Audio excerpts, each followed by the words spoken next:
Hey guys, sejam bem-vindos de volta a mais uma confissão aqui no canal Prontos a Orar. A confissão que estão prestes a ouvir vem da tradução de uma mensagem que recebemos. Coisas estranhas de fato acontecem neste mundo. A mensagem diz assim: Olá, como estás? Podes publicar a minha história de forma anônima? Entrei em contato contigo através do e-mail porque vi um destes outros vídeos sobre um tipo que diz abertamente que é ritualista e que está envolvido com o satanismo. Eu também estou interessado nesse tipo de coisas, mas agora estou a tentar voltar para Deus. Mas precisamos de comer, não precisamos? Então, tenho andado a enganar as pessoas aqui no TikTok, mas comecei no Facebook. Vês, agora sou pastor, sim. Quando fui para a África do Sul, era pastor júnior e disse que, como as pessoas adoram ouvir sobre as maravilhas de Deus, quando oramos por alguém, essa pessoa de repente fica rica. Porque não abro a minha própria conta no TikTok e digo às pessoas que se orarem e semearem a sua semente, haverá uma mudança na sua vida e receberão a sua própria bênção. Sim, tenho muitos seguidores e a maioria das pessoas que me seguem é do meu país, Nigéria, neste estado onde estou a viver. Costumo direcionar-me para os mais velhos, aqueles que acreditam que estão a ser enfeitiçados pelo seu próprio povo. E deixa-me contar-te o que me fez ser quem sou agora. Eu costumava ser uma pessoa importante quando ainda estava na África do Sul. Fui uma vez parte de um quartel de drogas de Joanesburgo.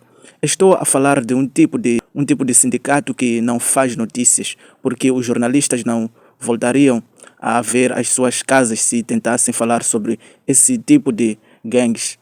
Durante 10 anos vivi na África do Sul a gastar dinheiro, a viver a vida e a desfrutar de mulheres. No entanto, era um pastor casado e costumávamos comer carne humana. Sim, leste bem, costumávamos comer carne humana. Agora faço as minhas profecias falsas aqui no TikTok. Não ganho muito, mas pelo menos consigo cuidar da minha mulher e estamos a enviar a nossa filha para a faculdade. Tenho dito a mim mesmo que vou parar tudo isto que estou a fazer quando a minha filha se formar. Esperamos que ela possa ir para a Europa e, quando for, poderá enviar-nos algum dinheiro e nós também conseguiremos ir para a Europa. Assim não haverá necessidade de eu andar a hustler como ando. Eu e a minha mulher geríamos o nosso pequeno negócio. E as pessoas nem sabem que algumas delas que vêm à nossa igreja nós pagamos. Trazemos pessoas de outros estados e elas falam sobre as maravilhas de como Deus as abençoou desde que semearam a sua semente na nossa igreja. É assim que temos sobrevivido. Deixa-me voltar atrás. Foi em 2008 que deixei a Nigéria. Como a maioria dos nigerianos que vão para a África do Sul, costumam ir como se fosse fazer alguma obra do Senhor como pastores voluntários. Recebi um convite de outra igreja, uma igreja sul-africana. Fui lá quando obtive o meu visto como voluntário. Costumávamos trabalhar em Durban, mas nas aldeias de KZ. Enquanto fazíamos trabalho do Senhor como missionários, juntei-me a outros nigerianos. Vês, não estava a ser pago porque era voluntário. Então, precisava de ganhar algum dinheiro. Rapidamente liguei-me a outros rapazes, maioritariamente nigerianos. Alguns eram do Zimbábue e da República Democrática do Congo e começamos a falar. Disseram-me que estavam a perder muito tempo. Disseram-me que o meu visto ia expirar em breve. Era um gajo de Dream e da África do Sul. Ele disse-me que este país não é para pessoas lentas. Ou vendes ou morres à fome. Ou controlas as ruas ou morres à fome. Vais voltar para a Nigéria. Por que queres voltar para a Nigéria? Fica na África do Sul. 2 meses depois tinha ultrapassado o meu visto e de repente andava com uma pistola e esta era a minha vida agora. Um pastor que andava com uma arma agora era um verdadeiro traficante de drogas. Vês, no negócio que estava envolvido não se trata de quantas armas tens, mas sim se tens um espírito forte, porque tudo é espiritual. E se as pessoas acreditarem que tens um curandeiro tradicional que é como uma bruxa, se acreditarem que quando te atiram, as balas não te podem matar, então já ganhaste a guerra antes mesmo de atirares a alguém. Uma noite em 2009, o que me forçou a entrar neste quartel foi a forma como a igreja me tratava. Houve um dia em que fui à casa de outro pastor sul-africano. Disseram-me que só tinha de cuidar do jardim e que me iriam dar algo. Depois de acabar de cortar a relva, ainda era um bom homem. Disseram que Deus te abençoe. Usaram-me e depois disseram que Deus o abençoe. E eu disse, isto não vai funcionar. Tenho uma mulher, tenho filhos na Nigéria, preciso de arranjar uma solução. Uma noite em 2009 fui levado a uma certa casa. Era às 3 horas da manhã. Quando lá chegamos, vi que havia uma mesa vermelha, coberta com um pano vermelho e com velas. E vi que havia garrafas de álcool e algo que estava envolto num saco plástico preto. Disseram-me para abrir o plástico e vi carne e pensei que era carne de vaca. Disseram-me que era suposto a comer isto. Acontece que era carne da coxa de uma mulher que tinha falecido e eles tinham desenterrado a sua sepultura e estavam a fazer-me comer essa carne. Queria vomitar, mas quando és novo no grupo, não tens nada a dizer. Não tens voz. É o que dizem. Puseram-la com papel e com cebola, como se fosse chuyan, e disseram-me para comer isto e que me iria tornar poderoso. O sabor não era assim tão mau porque tinha sido cozinhado com todas as especiarias. Essa noite não consegui dormir, chorei a pensar nas coisas que fiz no passado. Começamos a mover drogas, transportávamos as drogas por Joburg. Houve vezes que íamos com estas drogas até Cabo Verde e também a recolher outras drogas em Cabo Verde. Então fui apresentado ao que chamam de encantamento com um pó de ossos. Tínhamos sempre inimigos, outros traficantes de drogas que lutavam contra nós, a polícia. Até os nossos próprios membros da equipa pensavam que podiam controlar porque existe uma hierarquia. Não podes simplesmente vender onde quer que queiras sem permissão. Ser preso. Eu costumava ter medo de ser preso, mas isso era parte do negócio. E havia este outro homem nigeriano a quem chamávamos o nosso Juju Babá. E este homem, ele era quem nos dava os ossos humanos moídos. Disseram-nos que eram os ossos das pessoas que morreram violentamente. Portanto, os seus espíritos carregavam-se. Quando éramos presos, andávamos sempre com uma pitada do pó nos bolsos. No momento em que entras na sala de tribunal, o espírito dos ossos faz o juiz sentir pena de ti. Houve uma juíza que ficou tão emocionada quando comecei a contar uma história falsa de ser apenas um missionário da Nigéria que tentava fazer o trabalho do Senhor na África do Sul. Então, por causa daquele espírito dos ossos, fizeram com que esta juíza ficasse tão emocionada que não raciocinou corretamente e foi puxada com um ímã pelo pó dos ossos que eu tinha no meu bolso. E depois ela disse que eu deveria ser libertado porque não havia provas de que eu era um traficante de drogas. No entanto, as provas estavam lá. E as pessoas no tribunal não acreditavam. Não acreditavam quando viram a juíza emocionada e a chorar. Para alguém que não entende, pode ser muito difícil. Mas o que estava a acontecer naquela altura era nada mais que espiritualismo. Eu não acreditava, nem eu mesmo. Houve uma vez em 2010 em que estávamos a transportar muitos produtos por causa dos turistas que estavam na África do Sul e do Mundial que estava a decorrer. Fui apanhado numa cidade chamada Rand. Tinha 2 quilos de produto puro que tínhamos obtido recentemente de Cabo Verde. Estava no porta-malas do carro que estava a conduzir. A polícia já estava a sorrir, sabendo que este ia dar-lhes uma promoção no tribunal. O meu advogado sussurrou, não vamos ganhar isto. Mas eu sabia porque quando fui preso tinha aquele pequeno pó no meu bolso. Não é algo que costumávamos levar, mas apenas um pouco daquele pó. No dia do tribunal fui-me entregues as minhas roupas e fui ao tribunal com as minhas roupas e no momento em que o juiz me olhou, o homem limpou a garganta, sorriu e fez 2 ou 3 perguntas sem sentido. Depois o juiz disse, este tribunal considera que não há provas suficientes. O meu advogado ficou até surpreendido.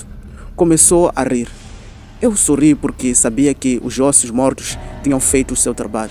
Depois disso, independentemente do que aconteceu, íamos a uma esquadra de polícia. Cada estrangeiro que conhecia a África do Sul tinha medo de se aproximar de um escritório de assuntos internos. Mas nós íamos lá. Até namorei uma mulher. Costumava levar-lhe o almoço até na fronteira. Não tínhamos medo de nada porque tínhamos pó nos nossos bolsos. Lembro-me de uma vez em que deveríamos ir dar drogas a um outro homem que era um príncipe. Um homem, o nome dele não vou mencionar, no país vizinho, perto da África do Sul. Ele era um viciado e costumávamos ir entregar-lhe as drogas. Atravessamos a fronteira como se estivéssemos apenas a ir de casa para a casa do vizinho sem que nos fizessem perguntas. Em 2012, estava tão assustado por causa de algumas coisas que costumavam acontecer. Havia outro rapaz, tenho a certeza que ainda está na prisão, que se chama Gift.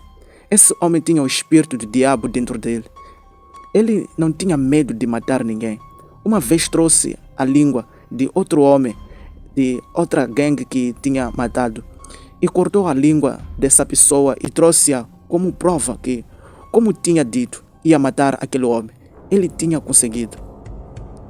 E costumávamos andar às voltas, às vezes, com pessoas que nos deviam dinheiro e que não conseguiam pagar, obrigando-os a vender até os seus veículos ou algum dos seus bens para nos pagar. Finalmente cheguei ao ponto em que fui preso. Tentamos usar todos os encantamentos que tínhamos. Havia este polícia que conhecia, que estava sempre destacado em Hilo. Ele disse que ia arranjar o que chama de prisão amigável. Então, uma prisão amigável, o que fazem é que nos deixam apanhar com pequenas quantidades para que nas notícias as pessoas vejam traficantes de drogas no tribunal. Depois, quando estamos no tribunal, podemos ser condenados até a 1 mês ou algo assim. Entretanto, estaríamos a vender mais drogas. Portanto, esta foi uma prisão amigável, mas eu poupei muito tempo de prisão. Depois de sair da prisão, as ruas tinham mudado. Tentei formar uma igreja na África do Sul, mas as coisas não estavam a funcionar para mim. Não queria ser mais um traficante de drogas. Disse, deixa-me viver uma vida limpa. Voltei para a Nigéria. Eu e a minha mulher começamos a gerir o nosso pequeno negócio de eletrônica. E em 2018 estávamos a gerir o nosso negócio de eletrônica, mas não estava a funcionar. Durante o confinamento, descarreguei o TikTok por causa da minha filha. Ela usou o meu telefone e o meu primeiro vídeo foi algo que me deu muitas visualizações. Fiquei tão entusiasmado, mesmo que não estivesse a receber dinheiro.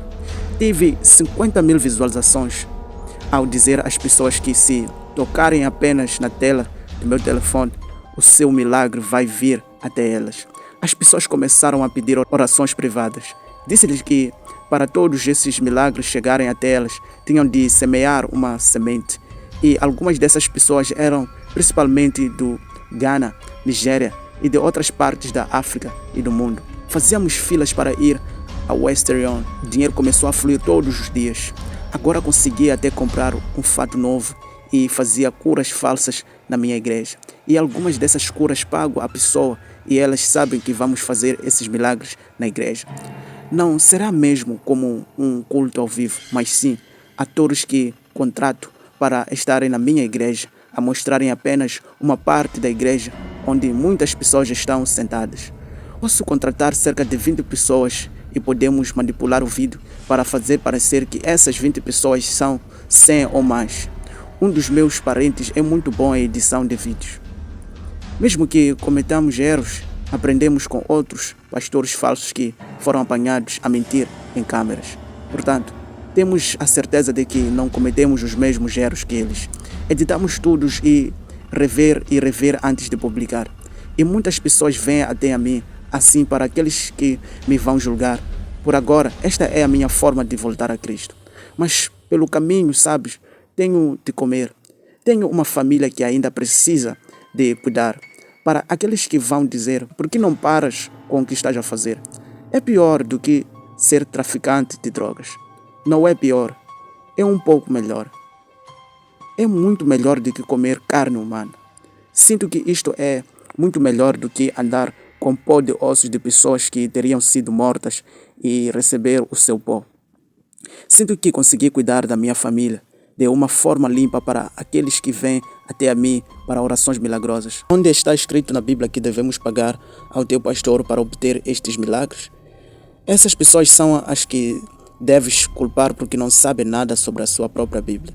Em vez disso, querem que eu lhes dê milagres.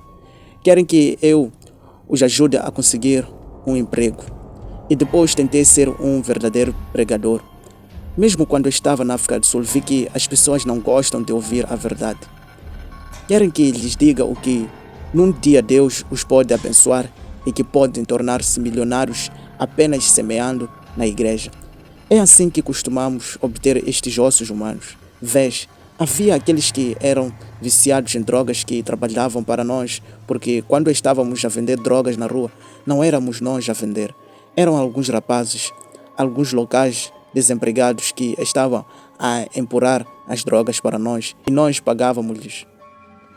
Alguns eram viciados, pagávamos-lhes com as drogas. Haviam aqueles que costumávamos enviar ao cemitério para que pudessem desenterrar as sepulturas dos falecidos e levar os ossos. E esses ossos eram misturados com alguns encantamentos, mas tinham de ser queimados e, após terem sido queimados, removendo outros espíritos, depois eram moídos em pó. E costumávamos até misturar este pó com algumas das drogas para garantir que os clientes continuassem a voltar. Porque onde há dependência de drogas, é aí que os demônios se regozijam. Queridos ouvintes, esta foi uma mensagem que me foi enviada por um dos nossos irmãos. Coisas estranhas de fato acontecem neste mundo. Vamos tentar falar com ele na seção de comentários. E ele diz que onde há dependência de drogas, há muita atividade demoníaca. E os demônios regozijam-se onde há muitas drogas a serem vendidas. Uau!